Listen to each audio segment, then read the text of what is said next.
नमस्ते. आता बराच गॅप पडलेला आहे. माझं हे सर्जरीबद्दल बोलत असताना एक सांगत होता, पण ह्यावेळेस वेळ खूप वेळ गेला. मध्ये गॅप खूप झाला, कारण मधल्या काही काळात मला बऱ्याच कामामुळे व्यस्त होतो आणि वेळ मिळाला नाही. पण आता मी पुन्हा सुरुवात करतोय.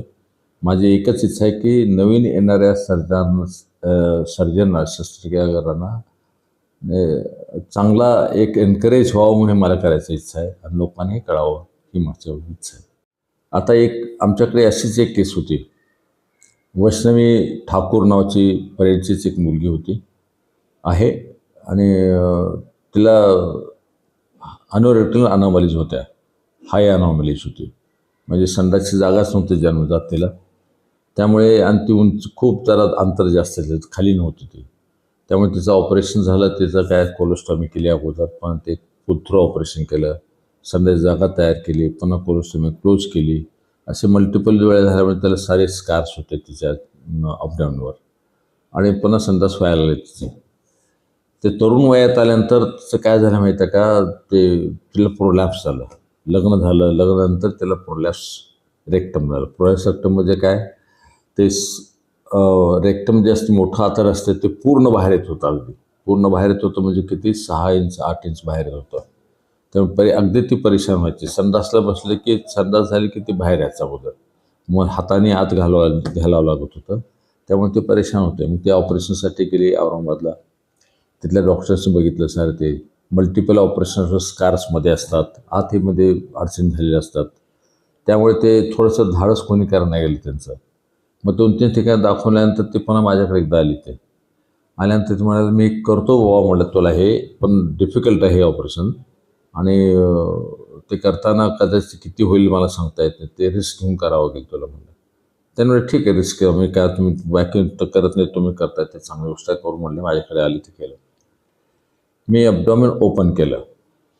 ओपन केल्यानंतर पुन्हा आता लक्ष्मीनारायण लोहियाचा अनस्थेटिस्ट आहे. मग ओपन केल्यानंतर ते ॲडिशन्स वगैरे ते सॉफ्ट सायनिक म्हणजे काय, सारे आतडी पितरी एकत्र राहिली होती. पण ते असं रबरासारखे हालायचे चौकडे, पण असं वेगळं करणं डिफिकल्ट व्हायचं. त्यामुळे कुठला भाग कुठं आहे हे तेच कळत नव्हतं. त्याच्यामध्ये डायग्नोसिस होत नव्हतं. युटरस कुठं आहे, हे कुठं आहे, ते कुठं पाहताना मोठा आतड कुठं आहे, छोट्या भोवताला एकदा असं. आणि हात लावले की ते असं हार्ड नव्हते, ते सॉफ्ट सायनिकी होते. म्हणजे एखादा चिखलाचा गोळा फिरावा तसंच फिरत होतं एकत्र असं. मग ते शोधत बसलो मी. मोठा हातानं म्हणजे रेक्टम शोधत होतो. रेक्टम मला ओढून घ्यायचं, तो वर ओढून त्याला फिक्स करायचं होतं. ते सापडतच नव्हतं ते. मग ते लक्ष्मीनारायण लोहिया म्हणलं, सर जाऊ ते फार अवघड दिसला रे, बंद करा म्हणलं, कुठं काही करायला पडाय म्हणलं. मग तसं नाही रे म्हणलं, पाहतो म्हणलं मी.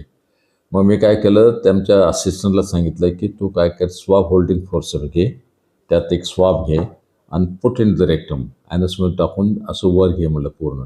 तो फोर्सेस लांब असतो आणि तो पार वर येतो. मग तो हालचाल करायला सांगितली. हालचाल केली की मला ते हाताला लागलं ते. मग ते धरलं, रेक्टम हातात धरलं आणि तसं ओढल्यानंतर ते पूर्णमध्ये आलं. पूर्णमध्ये आल्यानंतर त्याचं पोस्टेज लेअर घेतलं, पकडला मी.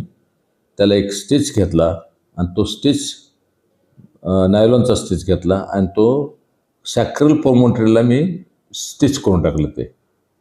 आणि पुन्हा एकदा ओढून पाहिलं ते, तर वॉज नो व्हेंट, म्हणजे पूर्ण बाहेर मध्ये आलेलं होतं ते रेक्टम. त्यामुळे खाली काही याचा प्रॉब्लेम नव्हता त्याला. असं डबल स्टिच घेऊन सॅक्रल पोमोट्रीला जोडून टाकलं आणि त्याचबरोबर ते त्याला थोडंसं ट्यूब ज्या होत्या, ट्यूबसुद्धा त्याला स्वेलिंग झालेल्या होत्या. त्या ट्यूब्स ओपन करून टाकल्या मी, फॅलोपियन ट्यूब्स. त्याच्यामध्ये पाणी भरलेलं होतं. ते फॅलोपियन ट्यूबसुद्धा ओपन करून मार सप्लायच करून टाकलं त्या अपडाऊनमध्येच. पण त्याचं काही ओळखूच येत नव्हतं, इतकं ते असं होतं, ग्लू टुगेदर असं होतं ते. मग त्याचं ऑपरेशन केलं. फॉर्च्युनेटली इतकं चांगलं झालं, ते प्रोलॅप्स कमी झालं, सर्व कमी झालं. पण ती मला म्हणायची, मी प्रेग्नेंट राहते का नाही विचारे त्याला. ते नेहमी त्याला भीती वाटायची, एवढं झालं सापड नाही गेले कुठं काहींचं. माझे ते फॅलोपियन ट्यूब्स माझ्या फुगलेल्या होत्या. असे तिला सोनोग्राफी पाहिल्यानंतर बस सांगायचे ते होईल म्हणलं, काहीतरी होईल, चिंता करू नका असं म्हटलं तिला. आणि फॉर्च्युनेटली ते काय झालं, कन्सिव्ह झाली नेऊन ती मला म्हणायची की मध्ये होईल का नाही, कन्सिव्ह होईल का नाही. तिचा नवरा तिच्यावर खूप चांगलं प्रेम करायचा. सांभाळायचा. एलिगंट, त्याची पर्सनॅलिटी खूप चांगली होती. त्यामुळे ते फॅमिली असे दोन्हीकडली फॅमिली एकाच होते, पाहुण्यातलेच होते. त्यामुळे एकमेकावर खूप प्रेम करायचे, काळजी खूप घ्यायचं तिचा नवरा. आणि ते फॉर्च्युनेटली कन्सिव्ह झाली. कन्सिव्ह झाल्यानंतर पहिल्यांदा ते माझ्याकडे आले. म्हणलं, दादा मी प्रेग्नंट आहे. म्हटलं, वा, व्हेरी गुड. म्हटलं, फार चांगलं झालं. म्हटलं, मी त्याला सांगितलं की तुझं सीझर करायची जर वेळ आली तर फक्त मीच करेन. म्हटलं, कुणालाही तिकडे दाखवायचं नाही. मधले प्रॉब्लेम सारे मला माहीत आहेत. सीझर मीच करेन तुझं, म्हणून सांगितलं तिला. मग त्यापर्यंत ते 9th मंथला वगैरे पाहिलं तिला, आणि सी इज फॉर्च्युनेट. तिला जुळे झाले आणि नॉर्मल डिलिव्हरी झाली.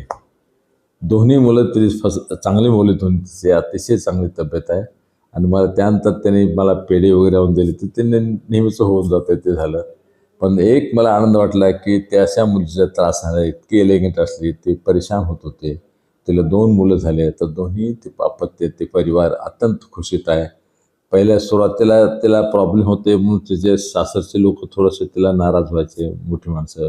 नवरा खूप प्रेम करायचा, पण बाकीचे माणसं थोडंसं तिला डिस्टर्ब व्हायचे. त्याला ती भीती वाटायची, कुठं दुसरं लग्न करून घेत आहे की आमचा नवरा म्हणून.